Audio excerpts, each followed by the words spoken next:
നമ്മളെ ട്രംപണ്ണനെ ഇങ്ങനെ ഒരു ഹൂക്ക് ആദ്യമായിട്ടേക്കാരം കിട്ടുന്നത്. ഞാനിത് വായിച്ചിട്ട് കുറെ നേരം ഇരുന്ന് ചിരിച്ചു കേട്ടോ. അത് കോണ്ടെക്സ്റ്റില് നമ്മൾ നോക്കുകയാണെന്നുണ്ടെങ്കിൽ കറക്റ്റാ ഈ പറഞ്ഞ കാര്യം. അതെന്താണെന്നറിയോ? തീ ഇട്ട ശേഷം കത്തുന്ന കെട്ടിടത്തിൽ നിന്ന് ഓടി രക്ഷപ്പെട്ടതിന് ക്രെഡിറ്റ് വേണമെന്ന് ആവശ്യപ്പെടുന്ന തീവെപ്പുകാരനെ പോലെയാണ് ഡൊണാൾഡ് ട്രംപ്. എന്തൊരു ഊക്കറിയോ, എന്ത് അജാതി ഊക്ക് ഇതാണ്, അജാതി ഊക്ക്. അതായത് ഞാൻ തന്നെ മറ്റേ കെട്ടിടത്തിന് തീയിട്ടു, എന്നിട്ട് ആ തീ ഇട്ടെടുത്തുനിന്ന് ഞാൻ ഓടി രക്ഷപ്പെട്ടു. ആ ഓടി രക്ഷപ്പെട്ടതിന് എനിക്ക് ക്രെഡിറ്റ് വേണം എന്ന് ഞാൻ ആവശ്യപ്പെട്ട എങ്ങനെ ഉണ്ടാവും? ഇതേ ആവശ്യമാണ് യഥാർത്ഥത്തിൽ ട്രംപ് പറയുന്നതെന്നുള്ളതാണ്. കോണ്ടെക്സ്റ്റ് ഇത്രയേ ഉള്ളൂ. അതായത് ഇവര് തന്നെ അങ്ങോട്ട് പോയി ബോംബിട്ടു, അങ്ങോട്ട് പോയി ബോംബിട്ടിട്ട് ഈ പറയുന്ന ഓർബൂസ് അടച്ചു. എന്നിട്ട് അടുത്ത ഘട്ടം ബോംബിടുന്നതും അടുത്ത ഘട്ടത്തിൽ ചർച്ച ചെയ്യുന്നത് ഇവന്മാർ അങ്ങോട്ട് പോയി ചൊറിഞ്ഞത് കൊണ്ട് മാത്രം അടക്കപ്പെട്ടുള്ള ഓർമൂസ് തുറക്കാൻ വേണ്ടിയിട്ടാണ്.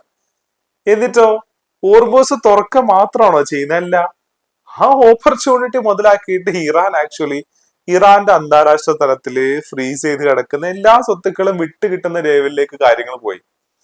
എന്നിട്ട് ഇത് ചോദിച്ചു, അതായത് ഈ എന്താ പറയാ ജേർണലിസ്റ്റുകൾ ചോദിച്ചു എന്താണ് ശരിക്കും ഇങ്ങനെയൊക്കെ ചെയ്യുന്നത് ശരിയാണോ ചോദിച്ചു. ആ that is not right, it's really useful for our citizens എന്നൊക്കെ പറഞ്ഞിട്ട് ട്രംപ് പറയുന്നുണ്ട്. അതായത് ഇറാൻ ആ പൈസ എടുത്തിട്ട് അമേരിക്കയിൽ നിന്ന് അഗ്രികൾച്ചറൽ പ്രൊഡക്റ്റ് വാങ്ങുന്ന പറയുന്നേ. ഏത് ഇറാനോട് അറിയോ? അഗ്രികൾച്ചറിന്റെ കാര്യത്തില് സെൽഫ് സസ്റ്റൈനബിൾ ആയിട്ടുള്ള ഇറാന്റെ അടുത്താ പറയുന്നത് എന്ത്, ഈ വിദേശത്തുള്ള ഈ ഫണ്ട് ഉപയോഗിച്ചിട്ട് നിങ്ങൾ അമേരിക്കയിൽ നിന്നും ഈ പറയുന്ന എന്താ പറയാ പച്ചക്കറി പോലുള്ള സാധനങ്ങൾ അല്ലെങ്കിൽ അഗ്രികൾച്ചർ പ്രൊഡക്റ്റ് വാങ്ങിക്കോളൂ എന്നാ പറയുന്നേ.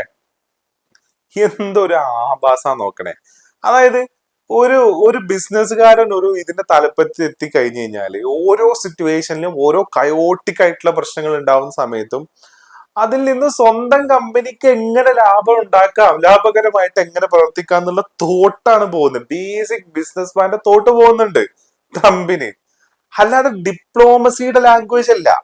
ഡിപ്ലോമസിയുടെ ലാംഗ്വേജും ഡിപ്ലോമാറ്റിക് ഈ പറയുന്ന ചർച്ചകളിൽ നടക്കുന്ന ലാംഗ്വേജും വേർഡ്സും എന്താണെന്നുള്ള കാര്യത്തിൽ ട്രംപിന് വലിയ ധാരണയൊന്നുമില്ല. ആ ധാരണ ഇല്ലാന്ന് മനസ്സിലാക്കുന്ന ഇറാനാണ് അന്ന് ഈ സൈക്കോളജിസ്റ്റുകളും സൈക്കാട്രിസ്റ്റുകളെ ഏർപ്പെടുത്തുകയും കൂടെ ചെയ്യുന്നതെന്നുള്ളതാണ്.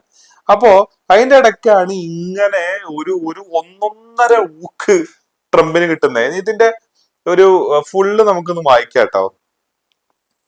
അമേരിക്കൻ പ്രസിഡന്റ് ഡൊണാൾഡ് ട്രംപിന്റെ ഇറാൻ നയങ്ങളെ രൂക്ഷമായി വിമർശിച്ച് ഡെമോക്രാറ്റിക് സെനറ്റർ കോറി ബുക്കർ. ട്രംപിന്റെ നടപടികളെ ഒരു തീവെപ്പുകാരനോട് ഉപമിച്ച ബുക്കർ സ്വയം ഒരു തീപിടുത്തം ഉണ്ടാക്കിയ ശേഷം അതിന് പരിഹാരം കാണാൻ ശ്രമിക്കുന്ന ആളാണെന്ന് കുറ്റപ്പെടുത്തി. സിംപിളി തീപിടുത്തം, ഓടി രക്ഷപ്പെടല്, എന്താ പറയാ, എന്നിട്ട് അതിന് ക്രെഡിറ്റ് എന്നൊക്കെ പറയുന്നത് ഇവിടെ ആക്ച്വലി കണക്ട് ചെയ്യുന്നത് ഓർമൂസാ. അതായത് ഇറാനുമായിട്ട് ഒരു യുദ്ധത്തിന് പോകുന്നതിന്റെ മുന്നേ കംപ്ലീറ്റ് ഫ്രീ ആയിട്ട് തുറന്നു കടന്നിരുന്ന ഈ പറയുന്ന ഹോർമൂസ് പിന്നീട് എന്താ സംഭവിച്ചേ?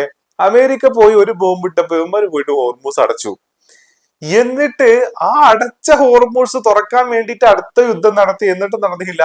എന്നിട്ടാണ് അതിന്റെ ചർച്ചയിലോട്ട് പോയി ഇപ്പൊ അത് തുറക്കുന്ന സ്ഥിതിവിശേഷം ഉണ്ടായത്.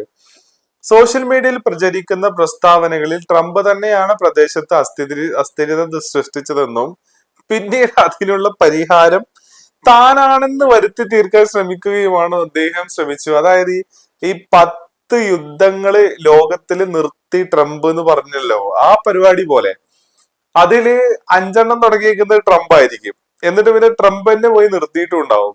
എന്നിട്ട് ട്രംപ് പറയും ഞാൻ ഇത് 5 യുദ്ധം നിർത്തി എന്നുള്ളത്. ഇതെന്താ ന്യായമാണ്?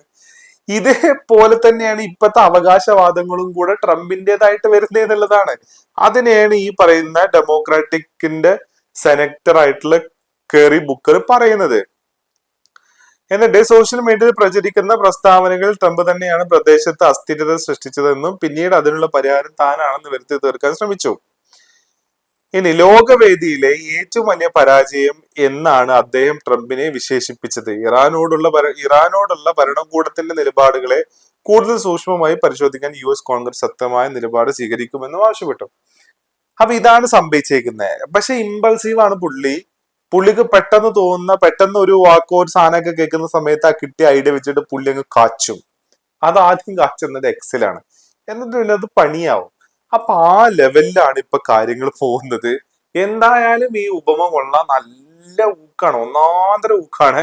തീയിട്ട ശേഷം കത്തുന്ന കെട്ടിടത്തിൽ നിന്ന് ഓടി രക്ഷപ്പെട്ടതിന് ക്രെഡിറ്റ് വേണമെന്ന് ആവശ്യപ്പെടുന്ന തീവപ്പുകാരനെ പോലെയാണ് ട്രംപ്. എന്തൊരു രസമുള്ള പോസ്റ്റ് അല്ലേ, എന്ത് രസമുള്ള വീടുകളാണ് ഉപയോഗിച്ചേക്കുന്നത് അല്ലേ.